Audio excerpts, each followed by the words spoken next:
కానీ ఈరోజు బాధితుడిని రాజమండ్రి సెంట్రల్ జైల్లో పెట్టి ఎవరైతే నిందితులు ఉన్నారో, ఎవరైతే ఈ క్రైమ్ కు పాల్పడినారో, ఈ దాడికి పాల్పడినారో వాళ్ళందరూ స్టేషన్ బెయిల్ తీసుకొని ఇదే గుంటూరులో స్వేచ్ఛగా తిరుగుతున్నారు. అంబటి రాంబాబు గారి పైన దాదాపుగా 36 కేసులు పెట్టినారు.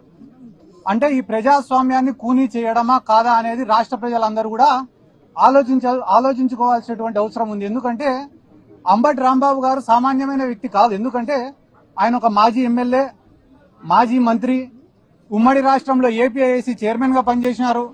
అనుభవం ఉన్న నాయకుడు. ఆయన వయసు కూడా దాదాపుగా 67 సంవత్సరాలు 70 సంవత్సరాలు ఉంది. ఒక సీనియర్ సిటిజన్ ఆయన. అటువంటి వ్యక్తి పైన ఇంత కక్ష సాధింపు ఉంటే ఇంకా ఈ రాష్ట్రంలో సామాన్యులకు భద్రత ఉందా లేదా అనేది ప్రతి ఒక్కరు కూడా ఆలోచించుకోవాల్సినటువంటి అవసరం ఉంది.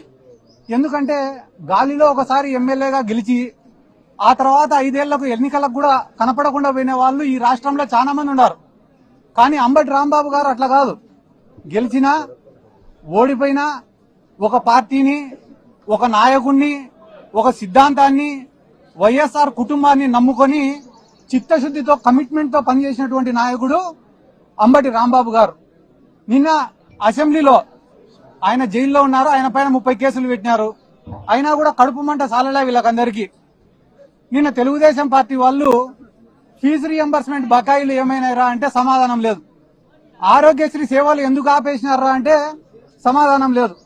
99 రూపాయలకే ప్రభుత్వ భూములన్నీ కూడా ఎందుకు ఇచ్చేస్తున్నారంటే సమాధానం లేదు. హోమ్ మినిస్టర్ ఏం మాట్లాడుతుంది వీటికి సమాధానం అడిగితే తెలుసా?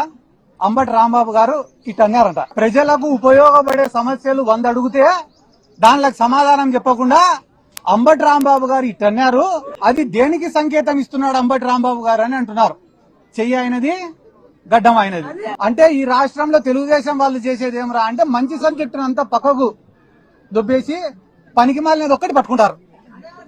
ఈ రోజు వాళ్ళు ఏమనుకుంటున్నారు టీడీపీ వాళ్ళంటే అంబటి రాంబాబు గారిని ఇబ్బంది పెడుతున్నాం, బాధ పెడుతున్నామని అనుకుంటున్నారు. కానీ అంబటి రాంబాబు గారు ఏమనుకుంటున్నారు? నేను వైఎస్ఆర్ కాంగ్రెస్ పార్టీ కోసం పోరాడతానా, అందుకు నేను గర్వపడుతున్నా అనుకుంటున్నాడు. ఆయన అట్లా అనుకునే రోజులు మీరు ఆయనను బాధ పెట్టేది లేదు, ఆయనను పీకేది కూడా లేదని చెప్పి జీవితంలో ఎప్పుడైనా ఒకటి ఉంటుందన్నా. ఏంది రాది అంటే మనం చేసే తప్పులు మనకు చాలా చిన్నగా కనిపిస్తాయి, కానీ ప్రపంచానికి చాలా పెద్దగా కనిపిస్తాయి. అదే రకంగా మనం చేసే మంచి మనకు చాలా పెద్దగా కనిపిస్తుంది, కానీ ప్రపంచానికి చాలా చిన్నగా కనిపిస్తుంది. ఈ రోజు కూటమి ప్రభుత్వం యొక్క పరిస్థితి ఏమరా అంటే పొద్దున్న నుంచి రాత్రి వరకు చేసేటివన్నీ కూడా తప్పులే. అయినా కూడా వాళ్ళ కళ్ళకు అవి కనపడ్డంలే. తిరుమల లడ్డు విషయమే దీనికి ఉదాహరణ.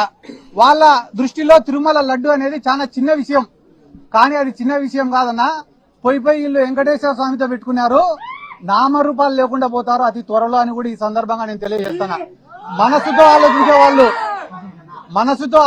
వాళ్ళు, మనస్సాక్షితో ఆలోచించే వాళ్ళు, దైవభక్తి ఉన్నవాళ్ళు, దేవుడి పైన నమ్మకం ఉన్నవాళ్ళు, జనసేన పార్టీలో కావచ్చు, తెలుగుదేశం పార్టీలో ఉన్న వాళ్ళు కూడా 80% మంది ఈ లడ్డూకు సంబంధించి వాళ్ళు చేస్తున్న తప్పుడు ప్రచారాలను ఒప్పుకోవడం లే ఈ రోజు.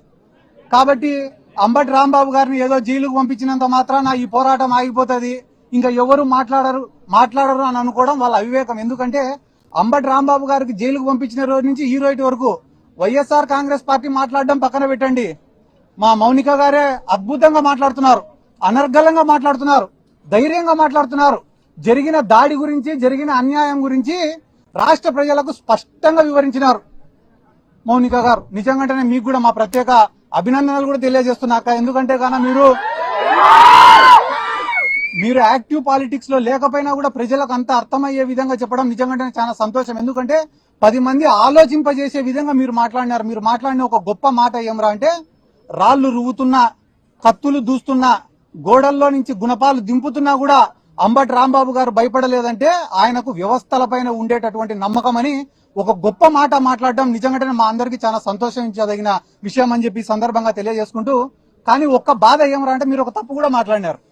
ఏం మాట్లాడినారు? ఆ తప్పు అంటే పవన్ కళ్యాణ్ ఇప్పటి వరకు స్పందించలే అని చెప్పి మాట్లాడినారు మీరు. జనసేన కార్యకర్తలను టీడీపీ వాళ్ళు ఎంటబడి కుక్కల్ని కొట్టినట్టు కొడితే కూడా ఆయన స్పందించలేక,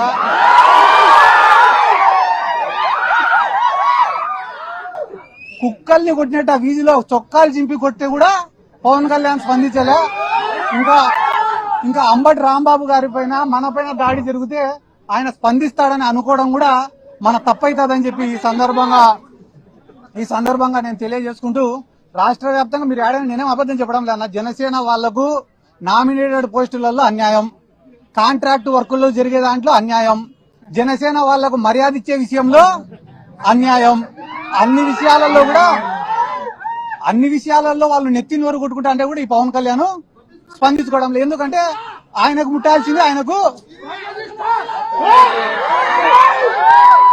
ఎందుకంటే ఆయనకు ముట్టాల్సింది ప్రతి నెల ముడతనే ఉంది కాబట్టి ఆయన ఏం స్పందించడం లే. తెలుగుదేశం వాళ్ళకే జనసేన వాళ్ళకే గతి లేనప్పుడు మన పైన దాడి పైన వీళ్ళు స్పందిస్తారు అనుకోవడం మన మూర్ఖత్వం. ఎందుకంటే చంద్రబాబు నాయుడు అనే వ్యక్తికి ఈ రాష్ట్రంలో ఎవడైనా ఏలెత్తి చూపించినా ప్రశ్నించినా నచ్చదు. దాంట్లో భాగంగానే ఆ రోజు వంగవీటి మోహనరంగ గారు పోరాడుతున్నాడనే ఉద్దేశంతో, ఆయనను అంతమొందించాలనే ఉద్దేశంతో ఇదే తెలుగుదేశం పార్టీని కుట్ర చేసి ఆయనను లేకుండా చేసినారు.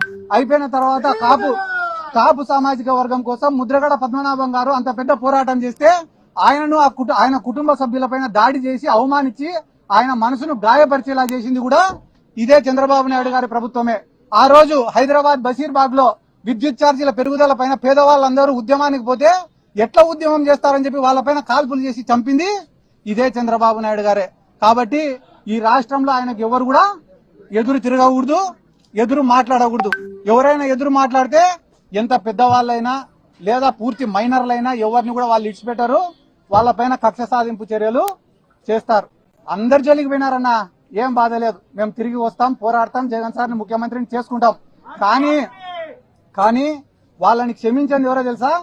ఆ భగవంతుడు, ఆ వెంకటేశ్వర స్వామి వాళ్ళని క్షమించాడని చెప్పి ఈ సందర్భంగా నేను తెలియజేసుకుంటూ, ఇంకా వాళ్ళు చేసిన పాపాల గురించి చెప్తే గానీ ఆడ సింహాచలం దేవస్థానం కాడి నుంచి, ఆడ కాశీబుగ్గ కాడి నుంచి, తిరుమలలో జరిగిన తొక్కిసలాట కాడి నుంచి, నిన్న శ్రీశైలంలో జరిగిన లాఠీ చార్జ్ వరకు వాళ్ళ గురించి చెప్తే గానీ రాష్ట్ర ప్రజలే ఎంటబడి తంతారని చెప్పి ఈ సందర్భంగా నేను తెలియజేసుకుంటూ, ఇక్కడ ఉన్న లోకల్ ఎమ్మెల్యే గారు కూడా మా అక్కకు రాజకీయం కొత్త అయినా కూడా చాలా స్పష్టంగా, నిదానంగా, క్లారిటీగా, ఎటువంటి భయం లేకుండా, వణుకు లేకుండా, తొణుకు లేకుండా, బెనుకు లేకుండా మాట్లాడిందంటే దానికి కారణం వాళ్ళలో తప్పు లేదు, నిజాయితీ ఉంది కాబట్టి.